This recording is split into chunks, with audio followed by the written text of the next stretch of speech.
يا أيها الذين آمنوا توبوا إلى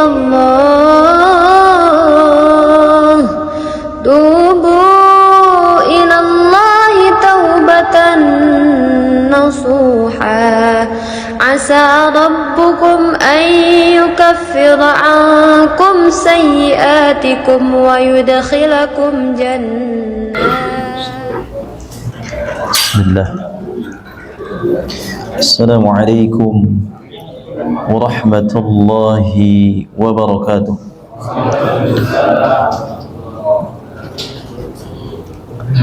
Innal hamdalillah nahmaduhu wa nasta'inuhu wa nastaghfiruh wa na'udzu billahi min shururi anfusina wa min sayyiati a'malina.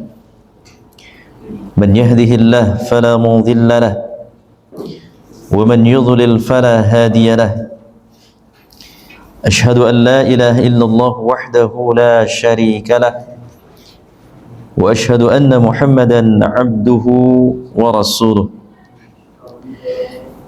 يا أيها الذين آمنوا اتقوا الله حق تقاته ولا تموتن إلا وأنتم مسلمون يا أيها الناس اتقوا ربكم الذي خلقكم من نفس واحدة وخلق منها زوجها وبث منهما رجالا كثيرا ونساء واتقوا الله الذي تساءلون به والأرحم إن الله كان عليكم رقيبا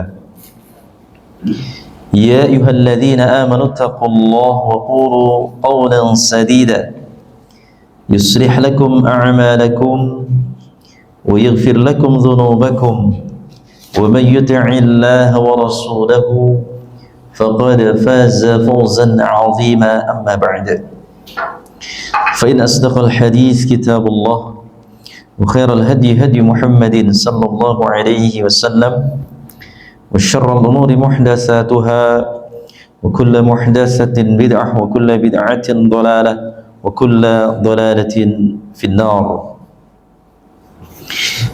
أيها الإخوة jamaah salat maghrib Masjid Baitul Mukhlisin yang dimuliakan Allah Subhanahu wa ta'ala.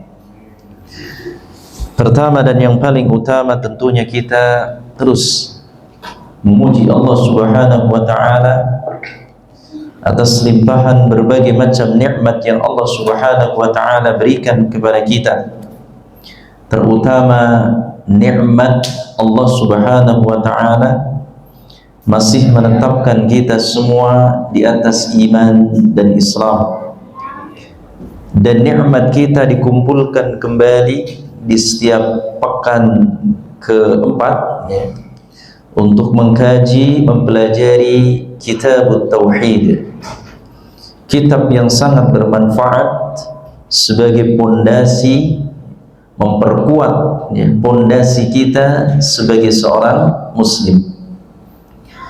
Karena Tauhid adalah diibaratkan seperti halnya pondasi dalam sebuah bangunan. Apabila pondasi sebuah bangunan itu rapuh, tidak kuat, maka jangan berharap bangunan di atasnya akan menjadi kuat. Namun apabila pondasi sebuah bangunan itu kuat, kokoh, maka insya Allah bangunan di atasnya akan menjadi kuat dan kokoh pula. Begitu halnya ikhwan, kita hendaknya terus memperkuat pondasi kita sebagai seorang muslim, yaitu memperkuat akidah kita, memperkuat tauhid kita kepada Allah Subhanahu wa ta'ala, dan jangan sampai tauhid kita menjadi rapuh, tauhid kita menjadi lemah. Karena apabila seorang muslim tauhidnya lemah, tauhidnya rapuh, maka lama-kelamaan Islam hanya sebagai nama, tidak mau mentaati perintah Allah Subhanahu wa ta'ala. Bahkan ketika seseorang itu meminta, bukan minta kepada Allah, akan tetapi meminta kepada selain Allah, fala'udzubillah, Maka pada kesempatan malam hari ini kita akan melanjutkan bab yang baru, yaitu bab man tabarraka bi syajaratin aw hajarin wa nahwihima, yaitu bab berkenaan tentang orang yang menginginkan keberkahan dengan apa? Dengan pohon, au hajar, atau dengan batu. Jadi bab ini berbicara tentang ngalap berkah dengan pohon-pohon dan juga dengan batu, atau mungkin ngalap berkah dengan sejenisnya, semisalnya. Taib. Di bab ini penulis di sini menyebutkan dalil dari Al-Qur'anul Karim, yaitu surah An-Najm ayat yang ke-19 sampai ayat yang ke-23. Allah Subhanahu wa taala berfirman, wa qala Allah taala afara'aytumul lata wal uzza wa manata tsalitsatal ukhra alakumudz dzakaru wa lahul untha tilka idzan qismatun diza in hiya illa asma'un sammaytumuha antum wa aba'ukum ma anzalallahu biha min sultan iyattabi'una illa dhanna wa ma tahwal anfus wa laqad ja'ahum min rabbihimul huda. Maka ini Allah Subhanahu wa taala berfirman di dalam surah An-Najm ayat 19 sampai ayat 23. Allah Subhanahu wa taala berfirman, afara'aitumul lata wal uzza, maka apakah patut kamu, wahai orang-orang musyrik, menganggap al-lata wal uzza? Ini ditujukan kepada orang-orang musyrik. Apakah kamu patut bagi orang-orang musyrik menganggap al-lata wal uzza wa manata tsalitsatal ukhra, dan manah yang ketiga yang paling terkemudian sebagai anak perempuan Allah? Alakumudz dzakara wal untha, apakah patut untuk kamu anak laki-laki untuk Allah, ya? Itu apakah patut untuk kamu anak laki-laki dan untuk Allah anak-anak perempuan? Tilka idzan qismatun diza, yang demikian itu tentulah suatu pembagian yang tidak adil.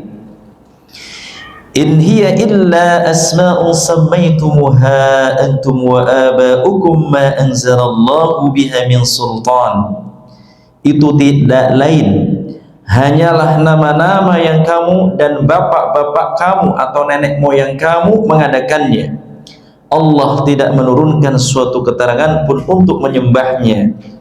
Iyattabi'una illa dhanna wa ma tahwal anfus, mereka tidak lain hanyalah mengikuti sangkaan-sangkaan, ya, berprasangka. Wa laqad ja'ahum min rabbihumul huda, dan sesungguhnya itu mereka itu hanyalah mengikuti sangkaan-sangkaan dan apa yang diingini oleh hawa nafsunya, mengikuti hawa nafsunya, dan sesungguhnya telah datang petunjuk kepada mereka dari Rabb mereka. Maka di dalam ayat ini Allah Subhanahu wa taala, ya, menyebutkan afara'aitumul lata wal uzza.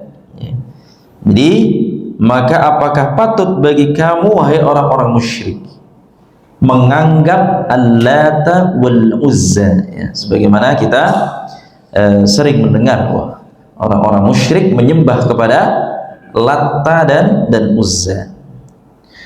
Maka di sini munasabatul babi lil kitab tauhid, apa hubungannya ayat ini dengan pembahasan masalah tauhid, masalah akidah? Annahu istimrarun fi dhikri syarikiyati al-munafiyati lil tauhidi au kamalihi. Maka hubungan antara ya. Yaitu ayat ini dengan kitabut tauhid, bahwasanya kelanjutan pembahasan masalah tauhid di situ menyebutkan tentang apa? Tentang kesyirikan, bahwasanya berbagai macam bentuk kesyirikan itu bisa menghilangkan tauhid. Jadi berbagai macam bentuk kesyirikan itu bisa menghilangkan tauhidullah, bisa menghapus tauhidullah, au kamalihi, atau juga bisa ya menghilangkan kesempurnaan dari tauhid tersebut. Ini hubungan ya, ayat ini dengan kitab ini, maksudnya ketika seseorang itu melakukan perbuatan syirik ya, menyembah kepada selain Allah, menyembah kepada Allat wal Uzza, menyembah kepada berhala-berhala, maka akan menghilangkan nilai-nilai tauhid, bahkan tauhidnya menjadi rusak ya, dan tidak sempurna lagi, dan bahkan dia termasuk orang-orang yang dimurkai oleh Allah Subhanahu wa taala. Ini adalah kesyirikan. Baik, al-ikhwazani Allah wa yakum, kita akan mengupas ayat tersebut ya, mulai dari bab ini, yaitu tabarruka. Apakah yang dimaksud dengan tabarruk? Tabarruk di sini adalah ngalap berkah, supaya berkah ya. Contohnya kehidupan seseorang supaya berkah ya, mungkin pergi ke suatu tempat ya, supaya dihilangkan dari berbagai macam musibah, dihilangkan dari berbagai macam bencana. Ini tabarruka. Itu tabarruka bima'na tabarruk, bima'na talabul barakati wa raja'uha wa i'tiqaduha. Tabarruk itu apa? Yaitu mencari keberkahan ya, mencari keberkahan, waraja'uha, serta mengharapkan keberkahan, wa'itiqaduha, dan beriktikad, maksudnya berkeyakinan ya. Jadi mencari keberkahan ya, menginginkan keberkahan ya, berharap terhadap keberkahan tersebut, dan beriktikad serta berkeyakinan tentang keberkahan tersebut. Maka ini makna dari tabarruka atau atabarruk. Intinya tabarruk di sini ngalap berkah atau apa Pak? Menginginkan keberkahan. Itu tabarruk. Kemudian wa nahwihima, apakah yang dimaksud dengan wa nahwihima? Wa nahwihima maksudnya di sini ma asbahahuma min baq'atin aw magharatin aw qabrin aw mashhadin aw atharin. Maksudnya ya, maksud dari ngalap berkah dengan pohon ya, man tabarraka bisyajarin au bisyajaratin au hajarin, itu ngalap berkah dengan pohon-pohon, ngalap berkah dengan apa? Dengan bebatu-batuan atau semisalnya. Nah, yang semisalnya itu seperti apa? Masa yang semisalnya yaitu menyerupai ya, contohnya di sini adalah min baq'atin. Mana min baq'atin? Min baq'atin di sini seperti sebidang tanah ya. Tanah ini tanah yang berkah di sini. Kalau antum bikin rumah di tanah ini akan menjadi berkah ya. Maksudnya berkeyakinan kalau contohnya antum mendirikan rumah di suatu tempat yang di situ dianggap itu tempat keramat, dianggap itu mendatangkan keberkahan, mana ini kesyirikan. Lalu bagaimana ketika antum mendapatkan suatu tempat, wah ini tempatnya bagus untuk membuat rumah strategis, menghadap, wah kalau bikin rumah menghadap ke arah timur supaya matahari masuk, ini teknis saja, maka ini tidak mengapa. Namun kalau sudah di sini berkeyakinan ya, kalau mendirikan rumah tidak di tanah ini maka akan sial, nah ini tidak boleh ya. Maka yang sejenisnya juga berupa apa? Berupa tanah ya, berupa tanah, ngalap berkah dengan berupa tanah tersebut. Au magharatin, atau juga ngalap berkah dengan apa? Dengan gua. Seperti seseorang bersemedi ya, di dalam gua, ya, maka kita ngalap berkah di gua tersebut, ya. Lalu bagaimana dengan kita berziarah mungkin ketika umrah atau haji ke Gua Hiro? Itu biasa saja, hanya melihat saja sebagai sejarah itu, ya. Jangan sampai dianggap sebagai suatu ngalap berkah di situ, sampai ngambil tanahnya, sampai ngambil sesuatu di dalamnya kemudian dibawa pulang ke Indonesia untuk apa? Jimat keberkahan. Maka ini nggak boleh, ya. Itu berupa magharatin atau gua, au qabrin, nah ini, atau kuburan. Nah ini banyak kaum muslimin di sini yang terfitnah dengan fitnah kuburan, sehingga di situ kuburan-kuburan wali, ya, kuburan-kuburan para kiai, para habaib, para asatid, bahkan kuburannya Rasulullah SAW ini diambil keberkahannya, ya, terhadap kuburan tersebut. Maka ini perbuatan syirik. Lalu bagaimana ketika kita berziarah di makam Rasulullah SAW? Maka berziarah, tetap berziarah, ya. Berziarah dengan mendoakan, ya, Assalamualaikum ya Rasulullah, ya, dan seterusnya, dan mendoakan seperti itu, ya. Bukan berarti di sini mengalap keberkahan dari makamnya Rasulullah SAW, kuburannya orang-orang soleh, tidak seperti itu. Tujuannya kita ziarah kubur adalah untuk mendoakan para penghuni kubur. Kita doakan karena mereka membutuhkan doa terhadap siapa? Orang-orang yang masih hidup. Mereka, kita doakan terhadap mereka. Allahumma ighfir lahu warhamhu wa'afihi wa'fu anhu. Allahumma ighfir laha warhamha wa'afiha wa'fu anha.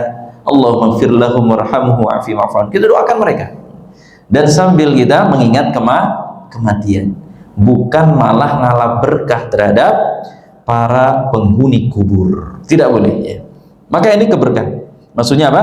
Ngalap berkah di sini. Jadi tidak hanya pepohonan saja atau batu-batuan, bisa berupa tanah, bisa berupa gua, bisa berupa kuburan.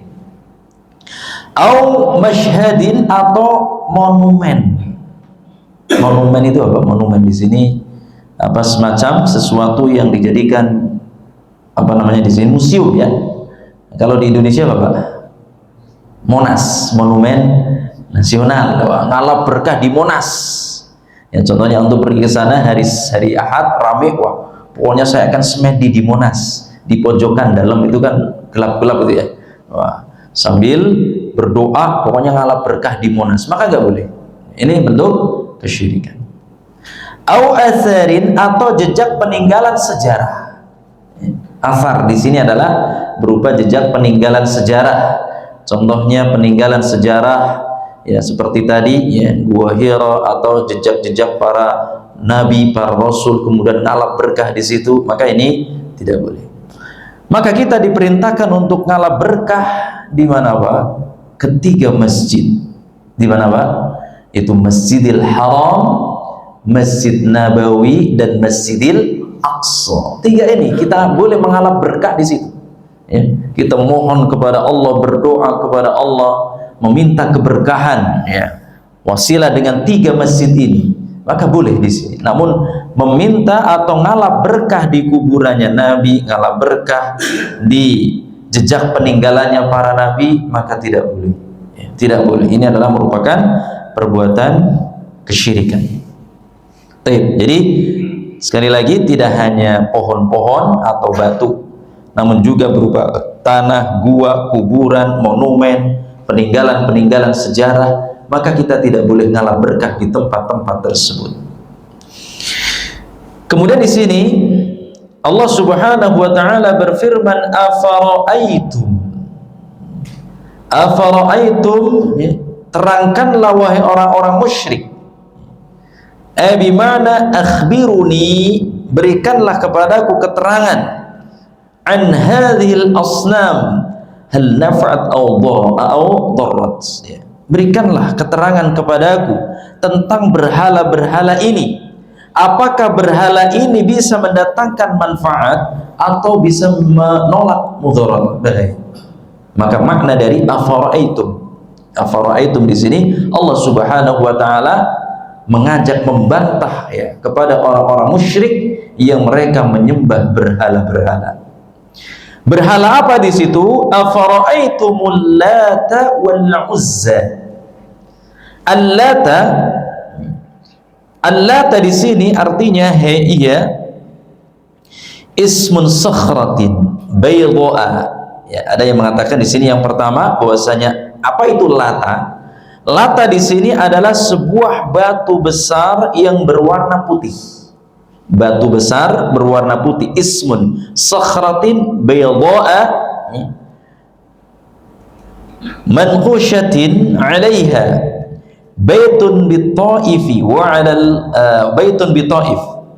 Jadi Lata di sini itu apa? Sebuah batu besar yang berwarna putih.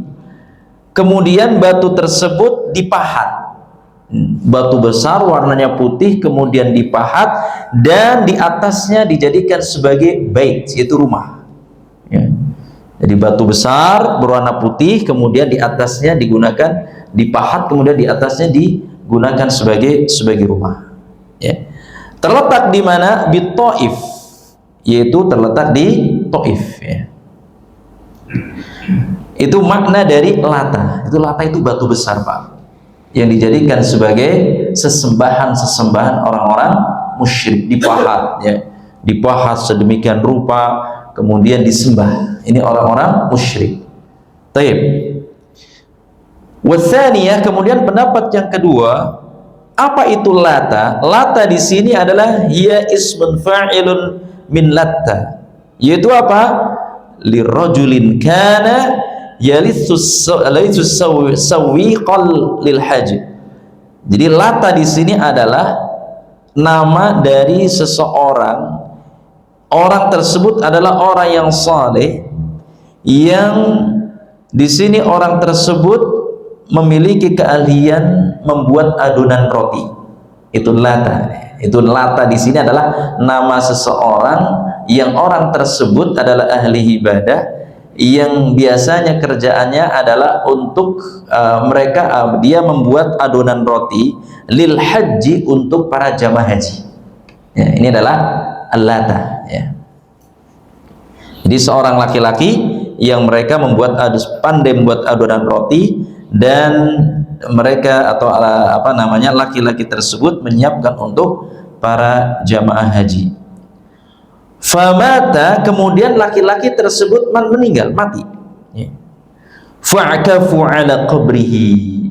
Setelah laki-laki tersebut meninggal, kemudian laki-laki tersebut dikubur, dan di atas kuburannya Lata tersebut dijadikan untuk i'tikaf. Ini ya. Fa'akafu ala qabrihi. Jadi digunakan untuk i'tikaf. Nah, i'tikaf di sini kan, kalau kita sebagai seorang muslim, ya, i'tikaf di sini adalah i'tikaf di masjid. Ya, berzikir, membaca Al-Qur'an, salat, berdoa, bersolawat, itu i'tikaf di masjid. Niat untuk apa? Mendekatkan diri kepada Allah Subhanahu wa taala, ini i'tikaf. Akan tetapi orang-orang musyrik, Lata di sini digunakan untuk apa? Kuburannya Lata digunakan untuk i'tikaf. Ya, di sini. Ada yang pernah i'tikaf di kuburan? Ini banyak sekali ya orang-orang yang ya semoga Allah Subhanahu wa taala berikan hidayah, yang mereka sudah i'tikaf di kuburan, tidur di kuburan, bahkan tawaf di kuburan. Nah, ini adalah merupakan perbuatan syirik ya. Betul-betul menyekutukan Allah Subhanahu wa taala. Ini adalah Al-Lata. Ya. Orang-orang musyrik terbiasa seperti itu. Maka jangan sampai kita mengikuti orang-orang musyrik. Maka kalau ada orang, wah ini kan kuburannya wali, ini kan kuburannya orang-orang saleh, kita boleh ngalah berkah, kita boleh tidur di kuburan. Ini adalah perbuatan syirik. Ya. Mana dalilnya? Ini dalilnya untuk sebutkan diri di dalam surah An-Najm, ya, ayat yang ke-19 sampai 23 nanti. Ini Al-Lata. Jadi Lata ada yang maknai batu besar yang dipahat berwarna putih, di atasnya dibuat rumah, di situ digunakan untuk ibadah. menyembah kepada batu tersebut. Kemudian Lata yang kedua maknanya adalah apa? Yaitu seseorang yang membuat adonan roti yang digunakan untuk para jamaah haji, kemudian meninggal dunia, dikubur, dan kuburannya di situ digunakan untuk i'tikaf. Itu Lata. Kemudian apa lagi? Afara'aitumul Lata wal Uzza. Al-Uzza ay bimakna syajarah. Syajaratu yaitu samara qad buniya hawlaha wa ju'ila laha astarun baina Makkah wa Taif. Maka makna Uzza di sini adalah sejenis apa? Syajarah, pohon. Yang bernama apa? Syajaratu samur, yang bernama pohon samur. Ya. Qad buniya hawlaha wa ju'ila laha astarun. Ya, yang pohon tersebut di situ dibangun, di sekitarnya, ya, di sekitarnya itu diberi kelambu, Pak. Ada pohon, ya, namanya pohon samur, kemudian dianggap keramat, dianggap berkah, dan di sekelilingnya di situ apa? Diberi kelambu. Diberi kelambu, terletak antara kota Mekah dan Taif. Baina Makkah wa Taif. Nah, ini orang-orang musyrik di sini menyembah pohon-pohon tersebut. Ya, menyembah pohon. Maka kalau kita, ya, sebagai seorang muslim yang kuat akidahnya insya Allah, maka akan berpikir nih, kenapa pohon disembah, kenapa batu disembah, apakah pohon dan batu tersebut bisa mendatangkan manfaat dan mudarat? Bisa nggak, Pak? Nggak bisa. Apakah kuburan, ya, meskipun kuburan orang-orang soleh bisa mendatangkan manfaat dan mudarat? Lah, ya, tidak akan. Selama-lamanya tidak akan mendatangkan manfaat dan mudarat terhadap kuburan, ya, meskipun kuburan diisi orang-orang soleh. Maka inilah, ya, dakwatut tauhid, ya, yang senantiasa disampaikan, ya, oleh para nabi dan para rasul. Itu dakwah tauhid dulu, benarkan akidah umatnya dengan dakwatut tauhid. Jangan sampai umat ini menyembah kepada selain Allah Rabbul Alamin. Baik, ini makna Al-Lata wal Uzza. Kemudian di sini wa manata di sini wa manata tsalisata al-ukhra. Mana, ya, tadi menyembah Lata, Uzza, Mana. Mana itu apa? Sonamun, ya, bil musyallali baina Makkah wal Madinah. Ya. Itu sonamun. Sonam di sini apa artinya? Patung, ya. Patung yang berbentuk manusia. Patung berbentuk manusia bainal Makkah wal Madinah, yang diletakkan di antara kota Makkah dan kota Madinah. Nah, berarti antara kota Makkah dan kota Madinah di situ ada patung berbentuk manusia. Maka di situ patung-patung tersebut disembah oleh orang-orang musyrik. Ya. Maka kalau kita di sini adalah, ya, mungkin membuat perbatasannya, perbatasan contohnya antara kota apa, Pak? Kota Bekasi dengan Kabupaten Bekasi. Di situ dibuat gapura atau apa, gimana, boleh nggak? Silahkan, selama tidak disembah, ya, jangan. Tetapi hendaknya ketika membuat seperti itu jangan membuat, ya, patung-patung yang di situ bernyawa, ya. Kalau hanya sebatas sebagai tanda ini perbatasan antara kabupaten dan kota, ya, maka boleh, ya. Atau mungkin ketika antum punya tanah di situ kan biasanya pasang patok, Pak, ya. Nah, patok supaya apa? Ini membuktikan, oh, ini tanahnya si A, tanah si B, ini patok, seperti itu. Boleh tidak? Boleh. Yang tidak boleh apa? Membuat patung-patung di situ kemudian antum sembah. Ya. Bahwasanya berkeyakinan dengan menyembah patung tersebut akan menjadi berkah hidupnya. Baik, ini adalah mana. Mana di sini adalah sejenis patung yang berbentuk manusia yang diletakkan antara kota Makkah dan kota Madinah. Kemudian as-salisatul ukhra dhammun laha bita'akhur. Maksudnya di sini yang ketiga, yaitu berhala tadi, ya. Mana di sini ada dianggap berhala yang ketiga ayul mutaakhiral wadhihatal muqaddar. Nah, selain dari nama-nama Lata dan Uzza tadi, ada Lata, Uzza, kemudian Mana. Kemudian apa? Alakumul dzakaru taj'aluna lakum ma tahabbuna wa huwa dzikru. Ya. Maksudnya di sini apa? Yang apakah di sini sebagai suatu peringatan, apakah pantas, ya?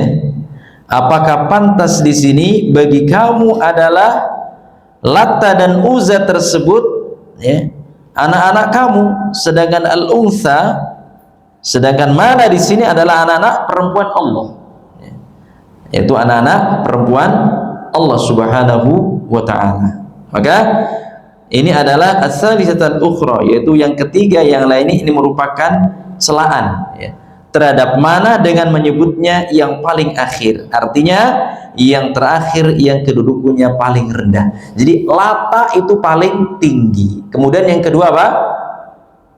Uzza, kemudian setelah Uzza apa? Mana. Maka Lata dan Uzza yang mereka anggap itu Tuhan-Tuhan mereka, orang-orang musyrik, ya. Dan Lata dan Uzza di sini adalah laki-laki, sedangkan Mana adalah perempuan. Yang mereka anggap Mana di sini adalah anak-anak perempuan Allah. Nah ini, ya, anak perempuan Allah. Walahul untha taj'alunahul inatha haitsu taqulun al malaikatu banatullah. Mereka menganggap bahwasanya Mana di sini yang ketiga, yaitu perempuan. Mereka mengatakan untha di sini adalah anak-anak, unsa di sini adalah para malaikat. Para malaikat yang dianggap bahwasanya malaikat tersebut adalah anak-anak perempuan Allah. Nah, ini. Jadi mereka menganggap, ya, Mana di sini, ya, adalah malaikat, bahwasanya malaikat adalah anak-anak perempuan Allah. Baik, maka kedudukan Mana di sini lebih rendah, ya, dibandingkan Lata dan Uzza. Biza, ya, jawrun wa batilun, ya. Maka mereka betul-betul melakukan kesemena-menaan. Itu mereka semena-mena dan mereka melakukan perbuatan yang batil, ya. Taib. Maka nih ikhwan azani Allah wa yakum. Kemudian di sini asma'u mujarratun tasmiyatun, yaitu Al-Lata wal Uzza wal Mana. Itu nama-nama mereka atau nama-nama yang mereka istilahkan di sini, berhala-berhala yang mereka sembah, Al-Lata wal Uzza wal Mana, samaitumuha ay bi ma'na man ta'allaqa anfusakum, ya. Maka mereka menamai, ya, nama-nama tersebut sesuai dengan apa? Sesuai dengan kehendaknya, sesuai dengan keinginannya, ya, yang mereka namai dari bapak-bapak mereka turun-temurun seperti itu, disembah oleh orang-orang musyrik. Maka ini adalah Al-Lata wal Uzza, Al-Lata wal Uzza wal Mana. Kemudian langsung saja jadi ikhwan, ya, mengenai yaitu al-ma'na al-ijmali lil ayah, makna keseluruhan dari ayat ini. Jadi tadi sebagian atau makna-makna per kalimah, namun tidak secara keseluruhan. Langsung saja kita masuk ke dalam al-ma'na al-ijmaliyu lil ayat. Makna secara global, ya, secara keseluruhan dari ayat itu maksudnya apa? Maknanya di sini adalah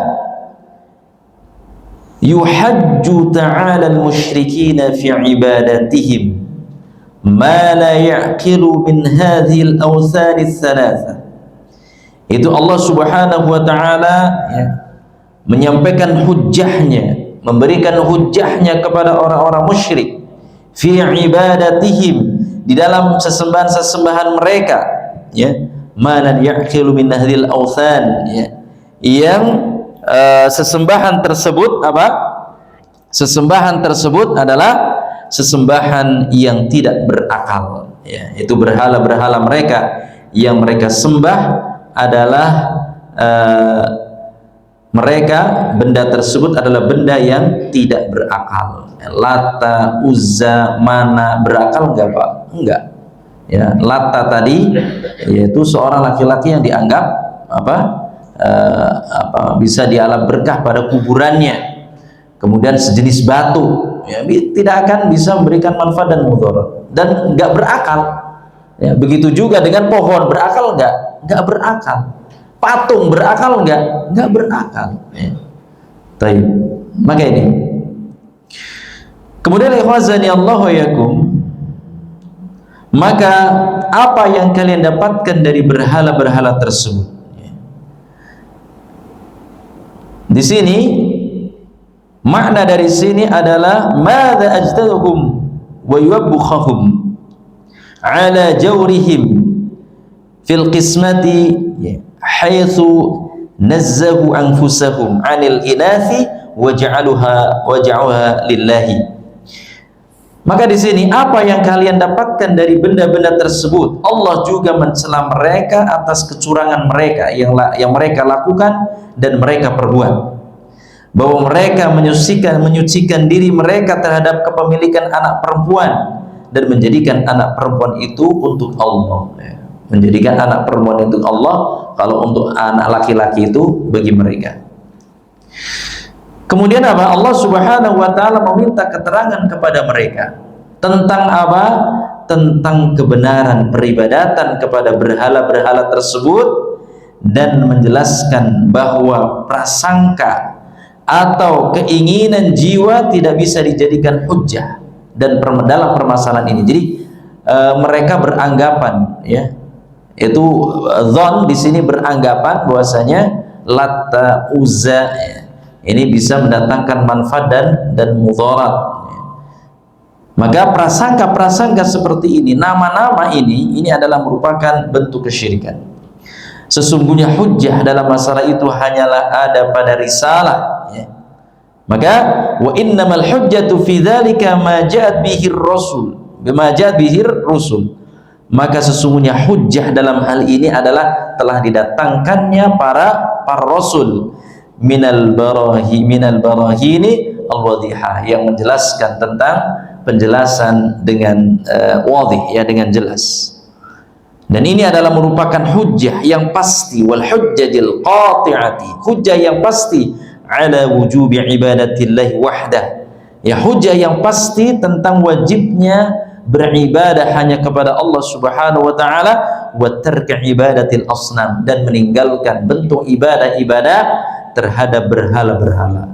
Ini hujjah, ikhwan, ya. Apabila ada orang yang menyembah berhala, ada orang yang menyembah patung, kuburan, tanah, gua, batu, maka sampaikan dalil ini, ya, surah An-Najm ayat 19 sampai ayat 23. Tidak ubahnya mereka seperti orang-orang musyrik, ya. Pak Ustaz, mereka sholat gimana, ya? Maka sholatnya di sini percuma, ya. Tidak ada ubahnya, mereka hanya beriman terhadap rububiyahnya Allah. Ketika mereka melaksanakan sholat hanya percaya Allah itu maha pencipta, maha pemberi, maha mematikan, ya, yang menghidupkan, yang mematikan, mereka hanya percaya itu. Namun ketika menyembah, meskipun mereka sholat, pada hakikatnya dia menyembah juga kepada benda-benda yang mereka sembah, ya, terhadap kuburan-kuburan yang mereka agung-agungkan. Maka ini tidak boleh. Maka betapa banyaknya sekarang, ya, ini banyak orang yang bisnis kuburan, Pak, ya. Bisnis kuburan di sini, entah itu kuburannya siapa, kemudian dipasang pelang, oh ini kuburannya Syekh Fulan, ini kuburannya Habib Fulan, ini kuburannya Kiai Fulan, Ustadz Fulan. Maka yang datang ke situ, ya, ini akan akan diberikan keberkahan. Akhirnya banyak orang-orang berbondong-bondong datang ke kuburan itu. Akhirnya apa? Ya, pengelola kuburan jadi kaya, ya, karena banyak berdatangan di sini. Namun ketika dibongkar ternyata kuburannya siapa, Pak? Kosong, jangan-jangan, ya. Tidak ada orang yang dikubur di situ. Taib. Maka ini, ikhwan, ya. Maka ini hendaknya kita perhatikan. Jadi hanya Allah Subhanahu wa taala yang wajib kita ibadahi, dan kita meninggalkan bentuk peribadatan berupa patung-patung, berhala-berhala. Maka kita berlindung kepada Allah Subhanahu wa taala. Kita mohon kepada Allah Subhanahu wa taala agar kita terus sampai akhir hayat kita menyembah kepada siapa, Pak? Allah Subhanahu wa taala dengan melaksanakan salat 5 waktu, ya. Salat 5 waktu kita kerjakan, menyembah kepada Allah, ketika meminta kepada Allah, berdoa kepada Allah langsung, bukan berdoa perantaranya kepada orang yang sudah meninggal dunia. Niki keren tuh, Pak. Salah, ya. Salah kaprah di sini. Maka langsung minta kepada Allah. Boleh antum berwasilah dengan amalan-amalan soleh antum, ya. Berwasilah. Boleh juga berwasilah dengan apa? Dengan berwasilah dengan amalan-amalan soleh, berwasilah dengan nama-nama Allah, Asmaul Husna yang indah, boleh berwasilah di sini. Namun jangan berwasilah terhadap orang-orang yang sudah meninggal dunia. Maka ini adalah perbuatan kesyirikan. Kemudian munasabatul ayati lil babi. Apa hubungan ayat ini dengan bab masalah ngalap berkah? Anna fiha tahrimat tabarruki bil ashjari wal ahjari wa'tibarahu syirkan. Anna fiha tahrimat tabarruk, bahwasanya, ya, jadi maksud dengan munasabatul ayati lil bab, di sini disebutkan anna fiha tahrima,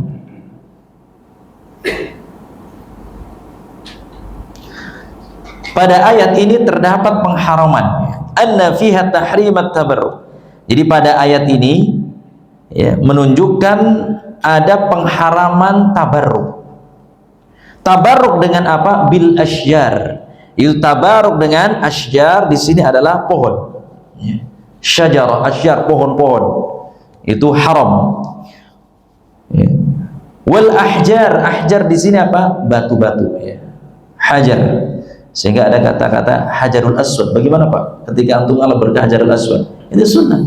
Ya, ketika kita diperintahkan untuk mencium hajar aswad, karena hajar aswad pada hakikatnya di sini adalah sebuah batu yang tadinya putih yang didatangkan dari surga, yang ditempatkan di pojok Ka'bah. Bisa nggak ngalap berkah di situ? Boleh. Maka itu disunnahkan, ya, ketika kita melaksanakan ibadah haji dan umrah, kita diperintahkan untuk mencium hajar aswad kalau mampu, kalau bisa, ya. Karena ketika haji bagaimana, Pak?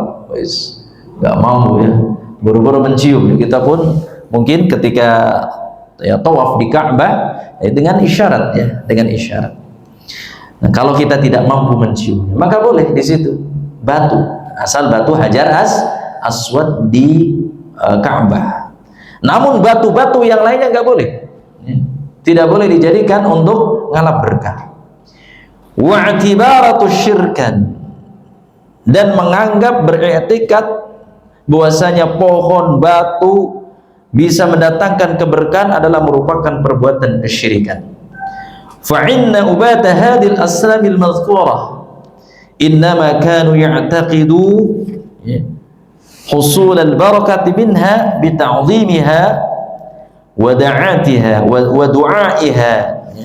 Maka di sini, ya, fa inna ubada hadhil asnam, maka sesungguhnya para penyembah berhala-berhala tersebut yang sudah disebutkan tadi berupa Lata, Uzza, dan mereka berkeyakinan, maka husulul barakah dengan cara hal tersebut, ya, bita'zimiha wa du'aiha, maka ini adalah mereka melakukan mengagungkan serta berdoa di mana? Di Al-Lata wal Uzza serta bentuk-bentuk yang lainnya, batu, pohon selainnya, maka itu adalah merupakan bentuk kesyirikan. Fatabarruku bil khuburi katabarruk bil Lata, ini adalah seperti halnya tabarruk dengan kuburan, ya, seperti Al-Lata tadi, ya. Wabil asyari wal ahjari katabarruk bil azza wa mana, begitu juga ngalap berkah terhadap, ya, pohon-pohon, batu-batu, ngalap berkah terhadap Uzza dan Mana. Ini adalah merupakan bentuk kesyirikan seperti apa yang dilakukan oleh orang-orang musyrik. Sudah Isya, Pak? Baik. Satu lagi di sini kita habiskan. Ma yustafadu minal ayat. Apa faedah dari ayat ini? Yang pertama, anna tabarruka bil asjari wal ahjari syirkun. Bahwasanya tabaruk dengan apa? Tabaruk dengan pohon, dengan batu adalah merupakan syirik. Tidak boleh. Masyru'ayatu mujadalatil musyrikina al-ibtali asyirki wa taqriri tauhid, ya. Yaitu disyariatkan membantah orang-orang musyrik, ya. Membantah orang-orang musyrik li ibtali syirki, yang membatalkan kesyirikan mereka, wa taqriri tauhid, dan juga ya i'tiqad ketauhidan. Di sini maksudnya di sini kita boleh membantah mereka, ya. Dengan apa? Dengan bantahan yang mereka menganggap bahwasanya pohon batu tersebut bisa mendatangkan keberkahan, karena hal tersebut bisa mengurangi nilai tauhid kita. Annal hukma la yathbitu illa bidalil mimma anzalallahu la majrudat dhunn wa hawa an-nafs, ya. Bahwasanya hukum di sini tidak bisa tidak bisa ditetapkan kecuali dengan dalil, ya. Kecuali dengan dalil apa yang Allah Subhanahu wa taala turunkan, ya. Bukan dengan prasangka saja, nggak boleh, ya. Bukan dengan prasangka, oh ini bisa datangkan keberkahan, ini bisa mendatangkan manfaat dan mudarat. Ini nggak boleh dengan prasangka sesuai dengan apa hawa nafsunya, nggak boleh. Tetapi hendaknya dengan dalil, seperti itu. Annallaha, yang keempat, annallaha qad aqamal hujjata bima arsala minar rusuli wa anzala minal kutubi. Bahwasanya Allah Subhanahu wa taala telah menegakkan hujjah dengan diutusnya para rasul, ya. Diutusnya para rasul, wa anzala minal kutubi, dan menurunkan kitab-kitabnya. Maka ini ayul ikhwah, azani Allah wa yakum, pembahasan kita berkenaan tentang ngalap berkah terhadap pohon, terhadap batu dan sejenisnya, dan ini adalah merupakan bentuk kesyirikan. Maka hendaknya kita betul-betul harus waspada dan menjauhi, jangan sampai dibumbui dengan apa? Dibumbui dengan wisata religi, ya, ke makam-makam, akhirnya minta kepada makam-makam orang-orang yang saleh. Falya'udzubillah. Nas'alullah wassalamu ala afiyah. Baik, sampai sini Bapak-bapak yang dimuliakan Allah Subhanahu wa taala, pertemuan kita di bulan Sya'ban, dan insyaallah kita akan lanjutkan kembali di bulan Syawal, ya. Karena Ramadan libur, ya. Ramadan libur. Semoga Allah Subhanahu wa taala mempertemukan kita kembali untuk memperkuat akidah dan tauhid kita. Karena dengan akidah dan tauhid, insyaallah kita akan diselamatkan oleh Allah dan dimasukkan ke dalam surga. Demikian, wallahu a'lam bis-shawab. Nakhtim bi du'ai kafaratul majlis. Kita tutup dengan doa kafaratul majlis. Subhanakallahumma wa bihamdika asyhadu an la ilaha illa anta astaghfiruka wa atubu ilaik. Assalamualaikum warahmatullahi wabarakatuh.